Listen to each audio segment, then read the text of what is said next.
యాగముగా దేహాన్ని దేవునికి ఇవ్వాలి కానుకగా. క్రీస్తేసువలె దేహం కావాలి యాగముగా.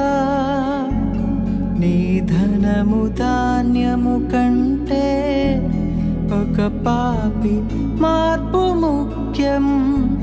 నీ ధనము ధాన్యము కంటే ఒక పాపి మార్పు ముఖ్యం. ప్రకటించు క్రీస్తు కొరకే.